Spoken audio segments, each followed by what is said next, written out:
Okay, my name's Scott Driver. I'm a writer and director from Nottinghamshire. You are. Yes. You are. Born and raised, yeah. Formerly from 4am Pictures. Yes. Now gone over to Red Tree Media. Yes. Because now it's all about you going forward and doing all those bits and pieces, isn't it? Yeah, I think so. I think it was one of those where obviously we've been working together and we'll continue to work together for many years. But I wanted to sort of focus on my own career a little bit more. And I think it's about just sort of like, I like the idea of having multiple different sort of things going on. I like the idea of having a film or a project and you've got all these different sort of hands in the pot that are working on it. So there's still going to be that 4am logo at the beginning. There's still going to be the input of that, but there's also going to be other logos and stuff. There's going to be, when you watch a big sort of Hollywood blockbuster, there's always multiple production companies at the beginning that have been involved. And I think that's what it's about, is the more different sort of areas we can have contributing towards it. What's that level of collaboration, isn't it? Yeah, absolutely, yeah. And what's quite nice is this saying we've been doing stuff, 10 years plus? Yeah, together? 12 years. I mean, before that, obviously, I'm a lot older than you, so I've been doing it a lot longer. But what's exciting is that, you've come up with 5, 6, 7 different scripts. Mm-hmm. And each time we enter something, it comes back with an award. It's a testament to your own writing, really. Oh, thank you very much. No, it is. It is, isn't it? The fact that we get a good crew around us, is another testament to you, because they're mainly your mates. Yeah, a lot of the time it's one of those things where good crew is so hard to come by now. So when you do find them, you want to stick to them. When you do find good people, you're like, I like you, I want you on every project I do, and you've done the same with people like that. It's kind of how we met, really. Is you kept me around, and then it's one of those things where, like I said, it's so difficult now to find reliable people because stuff comes up. Not sort of talking down anyone, but stuff comes up. People want to go their own separate way. So when you do find like a good solid crew, it's important that you keep them on side, keep them happy, and then they'll come back. If you keep them happy, they like the conditions you work in and the sets you built, you sort of have them working on, they'll want to come back and work on the next project. And yeah, because the biggest thing for us is, small production company and everything else. The budgets are never there, are they? No. So whatever we're doing it for the love of the filmmaking and everything else. Yeah, definitely. But maybe, just maybe, this next little script that you've come up with will actually land us a bit of money. That's the plan. Yeah, we sat down and had a conversation a while back, obviously, where we said, look, we've done our fair share of short films now. We've not, I don't want to say like we feel like we've completed it, but we've done the grinding and the grafting to get short films done. We've won the awards, and really now it's taking that step up to that next platform of making a feature film and seeing what we can achieve with that, because ultimately you can go so far with short films, but eventually if you want to be sort of considered a sort of a industry filmmaker, whatever, you're going to have like a feature credit or be working on sort of bigger, longer documentaries, something longer form basically. And we sat down and we said, look, feature film's the next one. However, what we can't do that we could do with short films is do it with nothing, because the short films you can, you're right. Whereas this we just can't. And it's not like we're asking for a lot of money, but we need something. It would be impossible to do it with the same budgets we've been working with on the short films, wouldn't it? It just wouldn't be possible. Well, them short films, you remember, they were literally shot on nothing. Yeah. Whereas this one, moving into the bigger league, we need about 15 grand, don't we? Yeah, that's our target. That'd be an ideal amount, and that would be enough to sort of cover all bases, really. And don't get me wrong, £15,000 for a full length film, a 90-minute movie, isn't a lot at all in comparison. But that's enough movie for us to get a good cast and crew in, get a location that's really sort of key to the story, and then all our post-production fees as well will be covered within that fee. So that's kind of like a well thought out budget number. Anything we make sort of over that is bonus, really, but that'd be a good solid number to get. Yeah, because when you look at it, we're going to be shooting in London. Yeah. That's cost. Yeah. We've got to find those locations to get that done. Mm-hmm. And then, the big thing for us is we are actually going for a bit of a name on this one, aren't we? Yeah. We can't say too much now, obviously. Yeah, we can't say too much now, but we've been lucky enough to have the script reach certain actors of certain levels of caliber, and we're hoping to sort of be receiving sort of audition tapes and stuff like that soon from some pretty good actors. But again, none of that's possible without budget, especially when you are looking to work with that certain caliber of actor, because what they'll bring to your project is all the attention, the eyes and the views they'll bring to your project. You're going to need to pay for that. So that's sort of where we're going to delegate quite a large amount of our budget, I think. Yeah, I know that when we sat down and we started to throw some ideas around, and then from out of the blue, you just, like you normally do, you scurry away, and then you come back with a script outline and everything else, and we just developed it from there, didn't we? Yeah, pretty much, yeah. Because one of the nice things was that when you've written your stuff, you'd send it back to me. I'd check it through. We'd make some amendments, some little tweaks and everything else, and it'd come back to you. But we've actually finalised on a final script, haven't we? Yeah. Tell us about that. Yeah, we have, and like you said, I think you were a key part. Even though it's sort of been written by me, I think in those early stages, it always helps to have someone to bounce that script off. And one thing I like about your feedback, and Jill and whoever else, and Luke, who's read it, is they always challenge me, and you always do the same. You know, when I send a script off, I want to have someone challenge me and be like, well, why can't this character be this? And, you know, certain characters, their genders and stuff have changed because of suggestions you've made. And I like that to be challenged on a script. I don't want to hear, yeah, it's good, let's shoot it. I want to hear those sort of challenges. And well, you don't need yes people around you. No, and I've been lucky enough to have that from you and like other people as well. Like our producer Jill's been really good with that. So it started off with like a very small concept, and the idea was, let's make a film that's a feature film but is really, really confined to as little as possible, like as little cast as possible, as little locations as possible. How can we make the smallest possible feature film in terms of budget and stuff like that? So I was like, okay, let me give myself one apartment and let me give myself 5 characters, and then I sort of went from there, and it spiraled into this script. And yeah. So what are we talking, because it's the one location, some people are going, oh, really? No, I mean, it's quite high octane, isn't it? Yeah, definitely. Really? It is. I want it to be one of those sort of, I'm trying to think of an example, but you do get them sometimes. There's adrenaline-fueled films where you sort of come away from it after and you're like, you need like a day to process what you've seen because it's all just been thrown at you, and you sort of still find yourself thinking about it. That's the kind of film I'm hoping it's going to be. But yeah, it's one location. It's very character driven, very dramatic, and yeah, I'm hoping people are going to really enjoy it. Right, give us just a brief breakdown on what the story's all about. So the story follows Kate Williams, who's a fictional character, an A-list celebrity, reality TV star, model, all of that. And basically, images have surfaced online that appear to show her having an affair with one of her co-stars from a TV show she stars in. And it's all about her and her publicity team. They've sort of retreated to this penthouse apartment where she lives, and they're trying to figure out who could be behind the leaking of these images. They believe it's someone within the camp that's done it, just because of how the images came about. And then it becomes a bit of a whodunit sort of investigation, a mystery, I guess, between her team, amongst each of them, who could be, what their individual motives might be, and then who could be, responsible for it. I think it's difficult nowadays. You know, when you think how long I've been alive, and the amount of films that I've seen, you're in a different era now.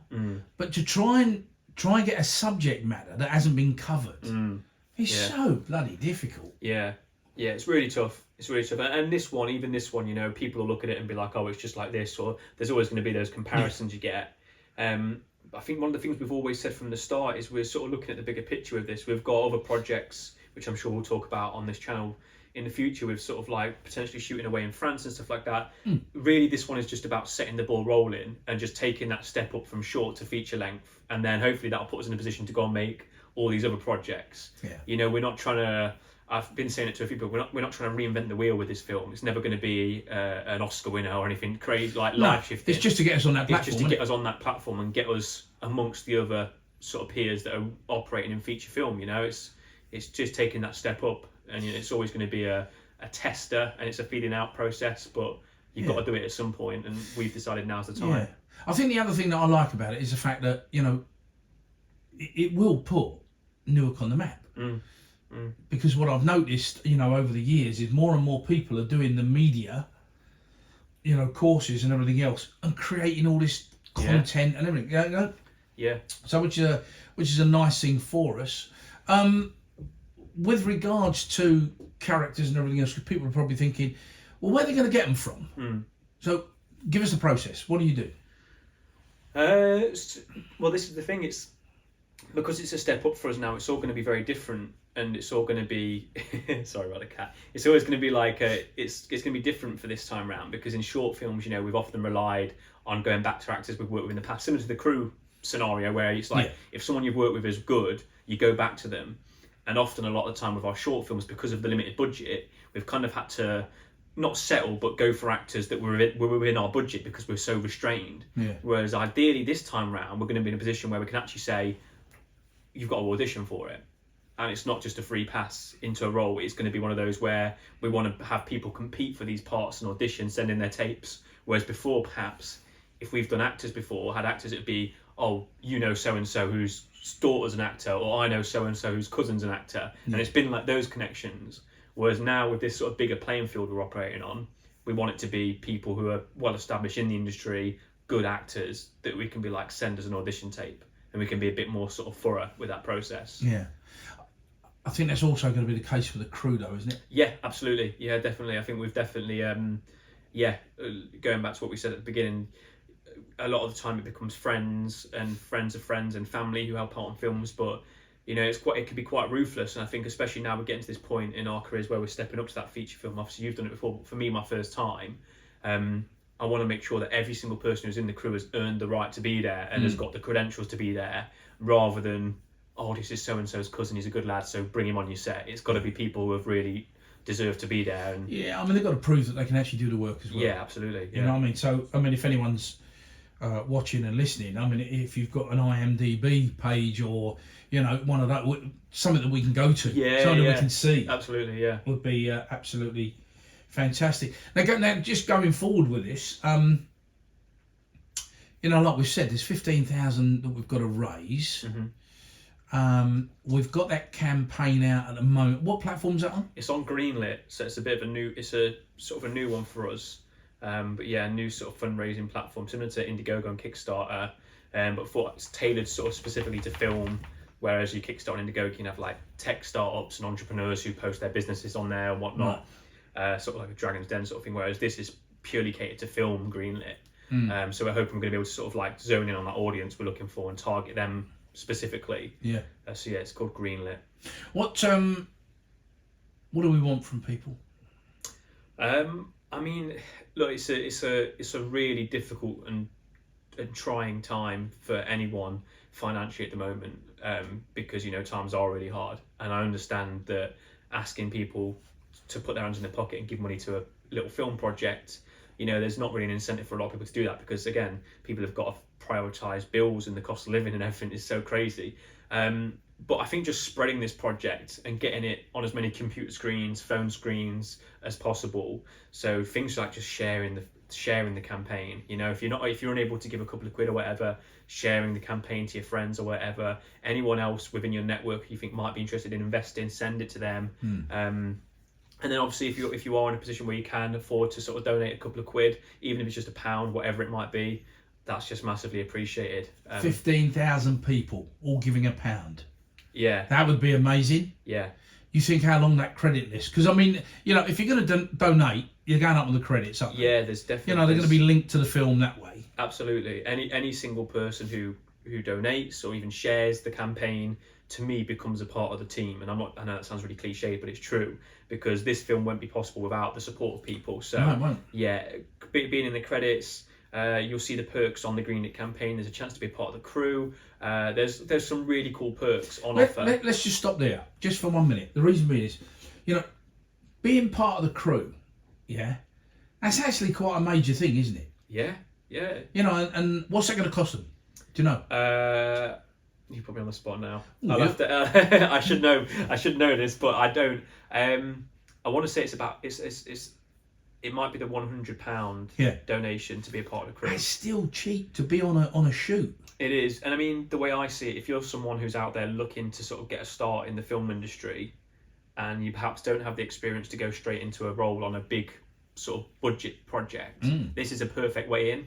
You know, it's the sort of thing where it's like, if you're curious about being, I don't know, a technician, part of the camera department, even an actor, this is a good opportunity to get yourself on a film set, see how it operates, and then so often people who I've worked with and we've worked with on our film projects have gone on to do other stuff. You know, we talk about Ben, who obviously you introduced to us for Hamster. He's now working on some really cool BBC stuff. Hope he doesn't mind me saying that. And he was working on Hamster with us, and he's just jumped from project to project from networking purely.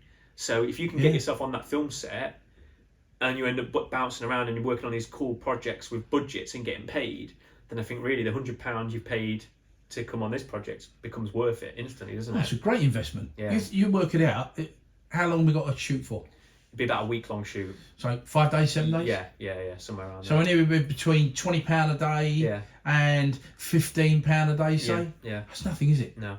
You know what I mean? You're going to get all that experience. You can't go and do a course, a professional course, where you're actually on a set. Mm-hmm. They won't let you near one. No. You know, unless you've gone through all that theory and everything else and done all them bits. So it's a cheap deal. Yeah, and it's one of those things, isn't it? And I think you've sort of summarised it pretty well there. But it's one of those things where the film industry, similar to many other industries, it's the best experience you're going to get is being on the job and being on a film set. It's not going to come from being taught in a classroom or in a university lecture hall. Ultimately, you've got to be on film sets. You've got to be getting that work experience. And that is exactly what we're trying to offer with this, really, isn't it? We are really. Well, I hope. You know, I mean, if you've got wannabe filmmakers that really want to get attached and say, give it a go. Yeah, isn't it? Yeah, absolutely. It's one of them. I wish I'd had it around when I was young. Yeah, me too. You know, me too. Oh, excuse me. Yeah. The spoils of the colds. So with regards to that, if you're out there and you're listening and you really want it, get on there. I mean, if you need to contact, what about if they want to contact us direct? So they can. I think through the campaign, actually, when you pledge or when you on the campaign profile, you can reach out to us through there. If you want to send us an email, we're still sort of like at the moment the 4am email which me and you sort of operate is 4ampics@gmail.com. Yeah, we'll pick it up from there. The number 4am pics@gmail.com. You can email us there, and just by we're going to put out updates on the Greenlit campaign page, sort of as often as we can. So if you just keep an eye on that, you'll see how we're getting on with stuff. You'll see us move through production and everything like that. Yeah, the other thing that came to mind is that if you're into social media and you can run those Facebooks, all the other social media platforms, and they want to get involved, they can do that, can't they? Yeah, absolutely. Yeah, because I mean that's a big part of us. Yeah, it is, and it's something that us, and I mean, I think we've both been guilty of it as the filmmakers. We tend to sort of not enjoy really doing that too much. It's not our core business, is it? It's not what we do. And I slack on it a lot. I know you're the same. So having someone who could come in and purely focus on that for us would be brilliant. Yeah. I mean, being on set, there's another little job. If somebody wanted to pay to be that, you could pay to be the photographer. Yeah. An on-set photographer. Yeah. What an amazing opportunity that would be. Yeah. Then they've got that built into their portfolio. So when you start looking at portfolios and everything else, you could probably say, well, hang on a minute, that would actually suit a college student or a university student, wouldn't it? Yeah. Yeah, absolutely. Yeah, there's so many opportunities with this project. We want to just have, like, I don't know, a mixture of ages, but specifically young people who are really keen to get into the film industry, who perhaps haven't got the opportunities. Because I mean, like I said, in Newark, there's not the most around here. We've had to sort of do it ourselves. So in a way, what we're trying to do here is just sort of give an outlet for those people who are local, and perhaps are looking for a way in, who just don't know where to go, don't know what to do with themselves. Yeah. It's a good chance to come on board and be a part of this team. Well, I think we've covered it. I do. I am so excited for this, and I'd like to say thank you to you for, again, creating such a great script. Thank you very much. It was gripping. And the outcome, no spoiler alerts here. No, but it's just, wow, yeah. Scott, thank you very much. Thanks for your time. Cheers.